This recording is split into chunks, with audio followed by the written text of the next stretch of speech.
अभी आपको 50 हो गया था ये वाला आपका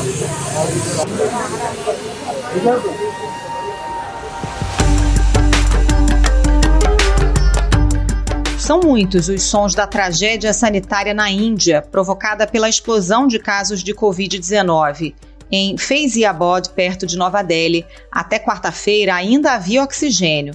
Mas, como você acaba de ouvir no áudio captado pela AFP, era aplicado na rua, no mesmo lugar onde familiares choram seus mortos. Mas perto dali, na capital Nova Delhi, ou em outras cidades populosas como Mumbai, falta ar e a luta é por um cilindro carregado.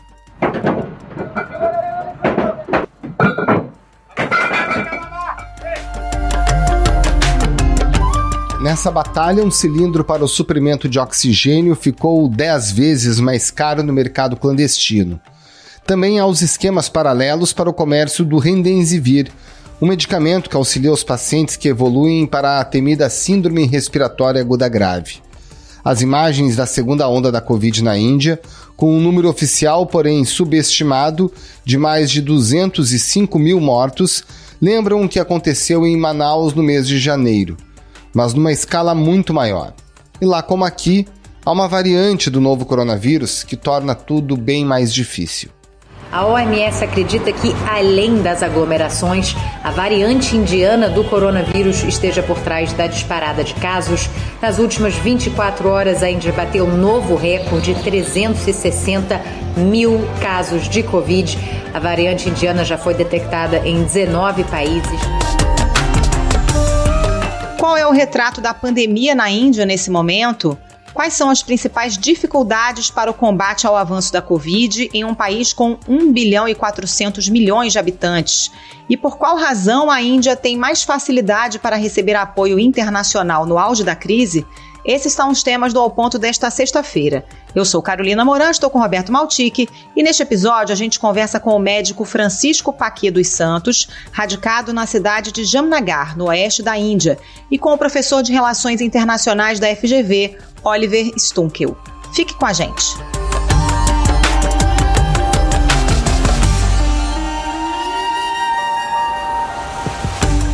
Dr. Francisco Paquet Santos, como é que a Índia chegou nesse estágio de colapso agora em relação à pandemia? Na verdade, a Índia enfrentou de uma maneira razoavelmente boa a primeira onda. Eu digo razoavelmente boa porque eles se orgulham de terem índices muito baixos de infecção na primeira onda, de terem tido um índice muito baixo de infecção na primeira onda, a despeito de ser um país de aproximadamente 1,4 bilhões de pessoas, mas houve muita subnotificação, né? Muito pouco teste per capita, e isso levou a índices interessantes para eles. Com isso, eles relaxaram bastante nos cuidados e, com o advento das variantes, das novas cepas, foram desenvolvidas novas cepas também na Índia. E agora, entre os meses de fevereiro e março, aconteceram 2 grandes festivais religiosos, né? Primeiro, o Festival do Holi, que é um festival de cunho lúdico, religioso, mas de cunho lúdico, onde as pessoas vão todas para a rua atirar tintas umas nas outras, brincar, etc. E nós vimos centenas de vídeos de pessoas brincando nas ruas por toda a Índia, completamente sem nenhuma proteção. E o segundo festival, que é o Kumbh Mela, que é um festival religioso, onde há uma aglomeração, um encontro massivo de religiosos e de populares. Em Delhi houve reuniões ou aglomerações de mais de 600 mil pessoas em um só lugar.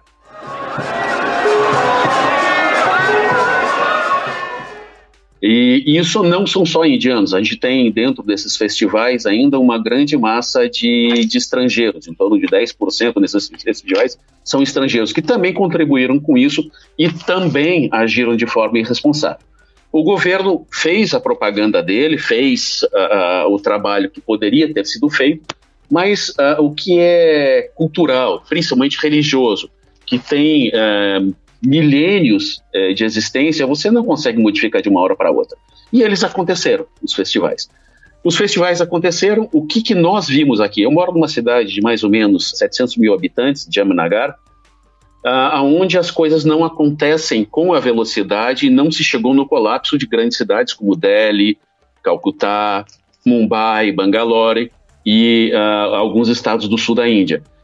Porém, há 4, 5 semanas, mais ou menos, nós começamos a identificar nos nossos ambulatórios um número crescente de pacientes com contaminação de Covid, com sintomas leves, com sinais leves, que poderiam se desenvolver depois. Nós fizemos a triagem e foram ser atendidos tanto no Hospital Moderno, que o nosso hospital é um hospital de medicina Ayurveda, né, e faz parte do sistema público de saúde da Índia, e nós tratamos também Covid, mas dependendo do estado do paciente, quando há necessidade de uma terapia intensiva, nós referimos ao Hospital de Medicina Moderna, né? Assim como eles nos referem vários pacientes também. Houve esse acréscimo, esse aumento de pacientes que foi gradativamente aumentando. Não é que houve um pequeno aumento, foi um aumento constante e que começou a ter uma aceleração muito maior nas 2 últimas semanas. Nós não temos um quadro de pré-colapso na cidade, porém, o alerta amarelo já está aceso. O nosso hospital normalmente não interna pacientes de Covid, porém está previsto para daqui a 2 semanas nós darmos alta para todos os pacientes de doenças crônicas que nós tratamos e internados, para liberar os leitos única e exclusivamente para Covid, ou seja, a expectativa é para uma piora brutal para as próximas semanas.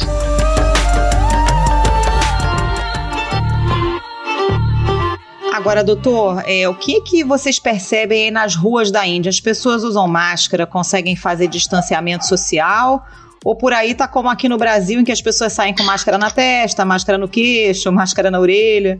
É igual e diferente. Eles têm uma expressão muito curiosa aqui, same, but different. Ou seja, mesma coisa, mas de um pouquinho diferente.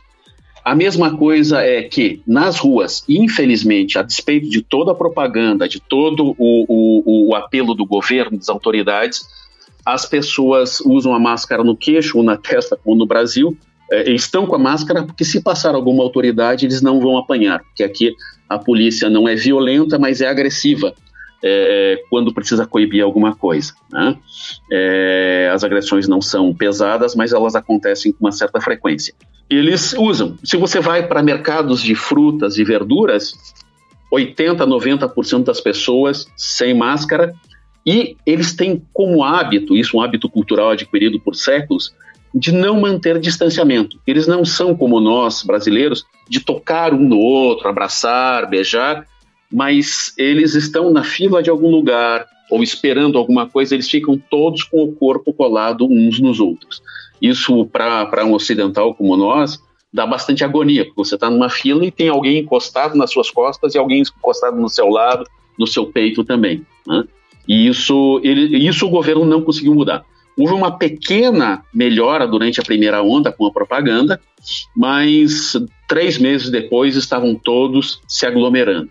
Agora, eles estão aqui nesse estado, no estado do Gujarat, eles instituíram um curfew, toque de recolher entre 8 da noite e 6 da manhã, e um lockdown durante o dia. Então, à noite, se você sair, a polícia lhe pegar, você é preso, né?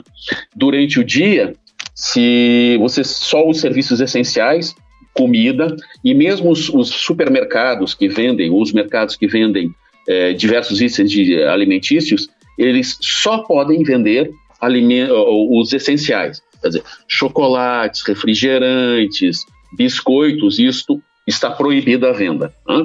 Até porque o governo acredita que o uso de mais vegetais e alimentos não industrializados fortalece a imunidade, que é verdade. Aí teve algum tipo de auxílio emergencial, como teve aqui no Brasil, doutor, ou algum programa de proteção às empresas e, enfim, aos trabalhadores, ou não? Programas de proteção à empresa aconteceram na primeira onda, programas de renda mínima para esses trabalhadores informais aconteceu, em valores muito pequenos, de novo, pelo tamanho da população e o custo de vida aqui é muito mais baixo que o Brasil, eles receberam o suficiente para sobreviver.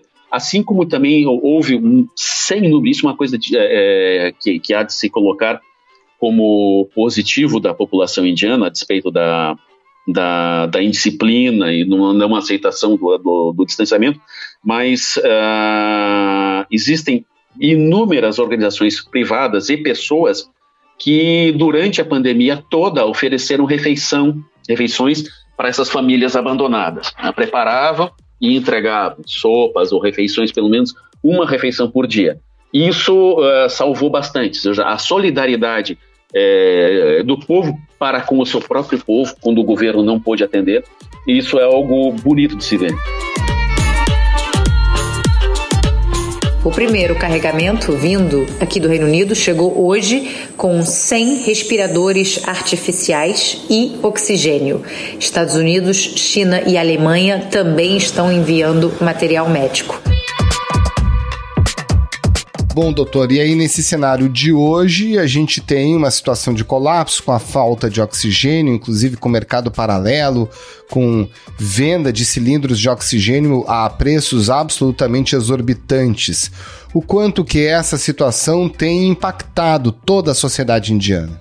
Existe uma característica da sociedade indiana que na discrepância social ou econômica, das faixas econômicas das pessoas, aquele que é abastado, ele consegue absolutamente tudo, porque pode comprar, né?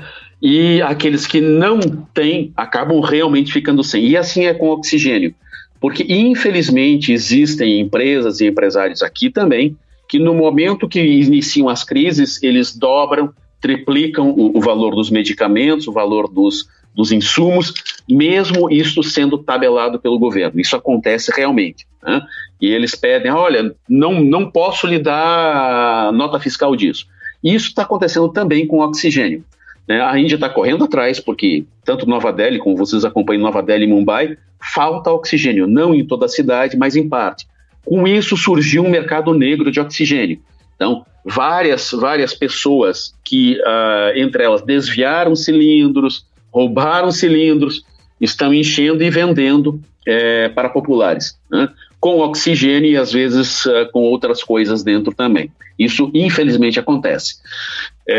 O governo está tentando coibir, mas eu não vejo uma solução para isso, né? A questão de oxigênio, Singapura está ajudando, né? O Reino Unido e a França têm mandado insumos e uma planta, né? Uma pequena planta, uma planta portátil, para a produção de oxigênio.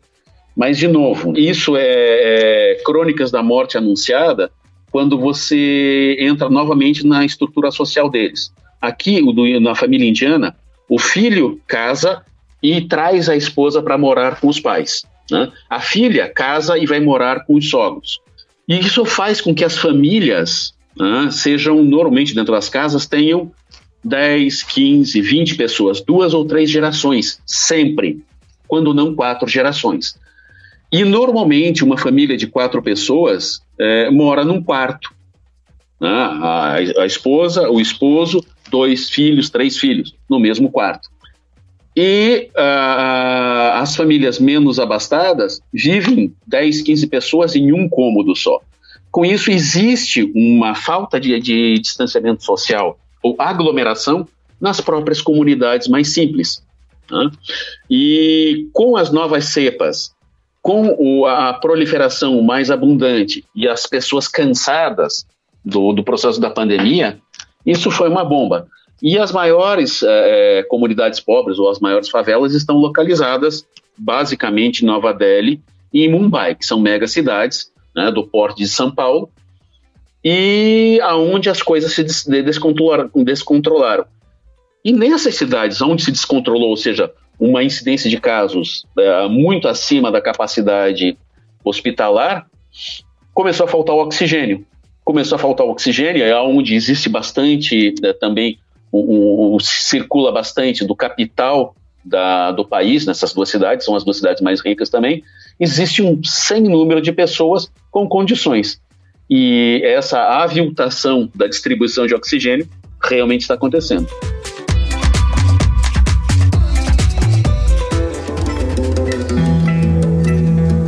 Doutor, como é que está o processo de vacinação aí na Índia? O senhor, por exemplo, que é profissional da saúde, já conseguiu ser imunizado ou ainda não? Bom, isso eu vou ter que dividir a minha resposta para você, Carol, em duas. Tá? Como está a vacinação? A vacinação está indo bem, né, dentro dos padrões. Eles já vacinaram mais de 150 milhões de pessoas, porém, isto representa 12% da população. Nós temos 1,4 bilhões. Quer dizer, eles vacinaram quase a população do Brasil e ainda tem 6 vezes a população do Brasil para ser vacinada. Mas está indo, tá? Todos os profissionais de saúde indianos foram vacinados até agora. Todas as pessoas acima de 50 anos, ou aquelas que quiseram se vacinar, já foram. Eles já estavam entrando na faixa, antes dessa segunda onda, na faixa dos 45 anos. Né? Porém, houve uma movimentação, e aí uma pequena discriminação que houve, né? E não existe outra palavra para se utilizar isso, e não é de forma ofensiva, mas houve, porque nós estrangeiros, mesmo estando na linha de frente, nós brigamos muito para sermos vacinados, né? E a alegação foi de que nós estávamos diretamente na linha de frente tratando os pacientes, mas nós estávamos recebendo e triando, né? Então nós não conseguimos ser vacinados. Agora, antes de ontem, com a segunda onda, o governo liberou a vacina para profissionais de saúde estrangeiros, né, acima de 18 anos. Com isso, agora eu poderei ser vacinado, só que por ironia do destino, como eu comentei com vocês antes, eu fui contaminado por Covid, e de forma mais irônica, em uma viagem de ônibus, né, onde não houve sanitização nenhuma das cadeiras, onde boa parte das pessoas e os funcionários da empresa de ônibus estavam sem máscara, num ambiente fechado com ar-condicionado. Né? Eu estava com proteção, mas mesmo assim foi contaminado. Doutor, uma última pergunta e até uma curiosidade, né? Depois de ouvir todo o seu relato, o seu trabalho, o senhor mora na Índia já desde 2015, qual é a sensação de viver num país com esse grau de colapso como a Índia? A gente sabe como é que é viver no Brasil, né? Com muito medo, muito receio, a gente fica preocupado com os nossos parentes, com as pessoas queridas. O senhor está na Índia, um país em colapso, deve ter familiares aqui no Brasil também numa situação preocupante. Qual é a sensação? É de medo? É de angústia? Um pouquinho do seu depoimento pessoal. Assim, isso é muito pessoal, como você encara, como você enxerga as coisas, né? Eu comemorei durante muito tempo o fato da Índia estar numa situação muito melhor do Brasil, né? Não comemorando, mas agradecendo pelo fato de estar aqui, né? Porque a situação não era tão grave. Com o colapso, a sensação é de mais responsabilidade, né? Existe a exposição, eu, como comentei, fui contaminado, eu tenho comorbidades, quer dizer, tem risco no meu processo de adoecimento, mas existe a missão, eu tenho que ir e tenho que atender o paciente. Não vou deixar de ir para o hospital, né, assim que eu consiga ser vacinado. Se é uma coisa que a Índia ensina as pessoas, porque é uma cultura muito diversa, uma lógica diversa, uma forma de pensar e de agir e de sentir diferente, você desenvolver resiliência, aceitar o outro como é, né, ou aceitar a situação como ela está, lutando para que ela melhore, não é sentar e esperar, mas agir com serenidade. É essa a postura que eu procuro adotar no dia a dia, mesmo tendo adoecido, não houve desespero, houve preocupação, né, porque cheguei num quadro de risco, mas enfrentar, levantar a cabeça e enfrentar, porque não existe entregar os pontos. No momento que você entrega os pontos, a sua vida acabou, mesmo que você ainda continue no corpo. Dr. Francisco Paquet Santos, muito obrigada pela participação, um bom trabalho aí para o senhor e melhoras, que o senhor se recupere plenamente aí em breve. Muito obrigado, doutor, um grande abraço. Eu aqui tenho que agradecer muito ao Roberto, à Carolina, pela oportunidade de estar conversando com vocês. E estou sempre à disposição para qualquer contribuição. Muito obrigado e fiquem seguros vocês também. Um abraço. São muitos os problemas que o governo e o sistema de saúde indiano enfrentam neste momento. Falta tudo: oxigênio, medicamentos, leitos nas UTIs, e a vacinação, apesar de avançar, é muito lenta em comparação à velocidade de transmissão do vírus. Professor Oliver Stunkel, de que forma o governo indiano tem lidado com a pandemia de Covid-19? Olha, inicialmente o governo indiano percebeu e enxergou a pandemia como uma grande oportunidade, porque, primeiro, não havia muitos casos inicialmente. A Índia foi um dos países poupados nos primeiros 12 meses, com um número baixo de casos, e a Índia também tem um número grande de laboratórios e uma capacidade de produção enorme. Então, logo ao longo dos próximos meses, a Índia posicionou-se como um país que poderia se projetar como um país que oferece soluções, né? E, de fato, firmou uma série de contratos e já exportou mais de 60 milhões de doses, mas isso também criou uma situação em que a Índia acabou se sentindo protegida, o que não era o caso. Então, houve, no final de janeiro, um discurso bastante memorável do primeiro-ministro, sinalizando de que a Índia tinha vencido a pandemia. Então, a partir de fevereiro, já começaram a acontecer casamentos, etc. Nos últimos meses, o primeiro-ministro organizou uma série de comícios com milhares de pessoas, e talvez a questão mais controversa, em abril agora aconteceram uma série de eventos religiosos, com em particular com mais de 3 milhões de participantes que se juntaram à beira do Rio Ganges, e isso, em retrospectiva, certamente foi um erro, porque o governo não alertou as pessoas de que, apesar dos baixos números, era preciso tomar cuidado, que não podia baixar a guarda. Então, isso em parte explica porque a gente tem esses casos altíssimos agora, e a Índia, de fato, se tornou uma questão de poucos dias, né, no epicentro global da pandemia. Agora, professor, a gente tem uma resposta mundial à crise indiana, que está sendo estabelecida em poucos dias, uma resposta com suprimentos e apoio para o país tentar sair dessa situação. Se a gente traçar um paralelo com o Brasil, por que essa ajuda internacional e a mobilização chega de forma tão célere por lá, e aqui aparentemente a gente segue sozinho nessa luta? Olha, isso realmente é um contraste incrível. O Brasil se destacou, infelizmente, como epicentro da pandemia por semanas. Durante grande parte do mês de abril, tivemos mais de 3 mil mortos por dia. Nenhum outro país tinha taxas parecidas, mas o Brasil não conseguiu mobilizar a comunidade internacional. Na Índia, com taxas se aproximando a 3 mil, e o número total de mortos em torno de 200 mil, que é a metade do Brasil, e o Brasil sendo um país com uma população muito menor, 6 vezes menor do que a indiana, mesmo assim, a Índia conseguiu mobilizar a comunidade internacional com muita facilidade, porque montou uma verdadeira operação de guerra. Mobilizou artistas, CEOs, políticos, a diáspora indiana muito poderosa nos Estados Unidos, mas também na Europa. Eu me impressionei com a rapidez com a qual comentaristas conseguiram pautar a agenda que, de repente, era: a gente precisa ajudar a Índia.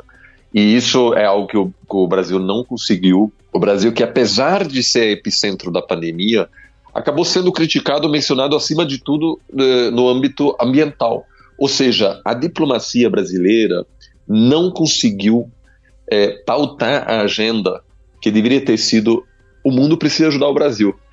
Houve bastante preocupação, etc., mas se a gente comparar a quantidade de vezes que lideranças globais comentaram a situação no Brasil, e a gente compara isso com o caso indiano, a gente vê que a Índia está em outro patamar. É uma potência com muito mais influência ao redor do mundo. Isso tem uma série de razões que vão além também de questões de curto prazo. A Índia, há anos, utiliza sua diáspora para exercer influência em países ao redor do mundo. Isso funciona muito bem. Até no Brasil, eu já participei de encontros da diáspora indiana em São Paulo, por exemplo. Ou seja, isso é um modelo global que funciona muito bem. Além disso, a Índia é um aliado importante dos Estados Unidos e da Europa para conter a ascensão chinesa, mas fica evidente, olhando o caso indiano, de que o Brasil poderia ter feito muito mais. Professor, o que a gente pode dizer do governo indiano, do primeiro-ministro Narendra Modi? Ele também é um líder populista? Tem algum paralelo com o presidente Jair Bolsonaro? Sim, bastante, inclusive. Brasil e Índia, duas democracias grandes, países em desenvolvimento com muitos desafios internos, que elegeram populistas com um discurso nacionalista e que queriam estar próximo de Donald Trump. Isso funcionou no caso indiano muito melhor. O Donald Trump organizou no ano passado um grande comício para o Narendra Modi, com milhares de pessoas enchendo um estádio de futebol. Também ciente da importância da diáspora indiana, o presidente americano obviamente fez isso também por benefício próprio. Thank you for the spectacular welcome to your magnificent country. E tanto no Brasil quanto na Índia, os dois estão atuando ativamente para erudir a democracia, e em ambos os casos, observadores internacionais se preocupam com o futuro da democracia, e ambos tiveram um problema quando Trump perdeu. Só que aí a grande diferença foi, enquanto o presidente brasileiro se recusou inicialmente a parabenizar o presidente Biden e disse que havia fraudes, aconteciam fraudes na eleição americana, assim questionando a legitimidade do presidente americano. O Modi foi muito pragmático, ligou imediatamente para o Joe Biden e protegeu a relação. E isso, obviamente, agora foi crucial para explicar a rapidez com a qual o Modi conseguiu convencer o Biden de não proibir, de levantar a proibição de exportação de insumos para produzir a vacina, e muito provavelmente a Índia receberá grande parte das 60 milhões de doses de AstraZeneca que o presidente americano está disposto a compartilhar com o mundo. Professor Oliver Stunkel, muito obrigado pela sua participação aqui no Ao Ponto. Um abraço e um bom trabalho. Obrigada, professor. Até a próxima. Obrigado. Um abraço, gente.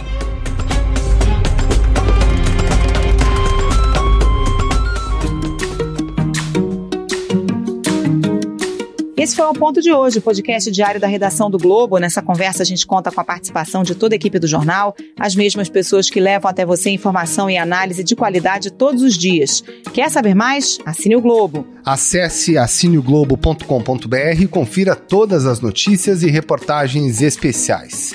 A produção foi do João Pedro Fragoso e a edição é do João Guilherme Lacerda. Tchau. Até mais.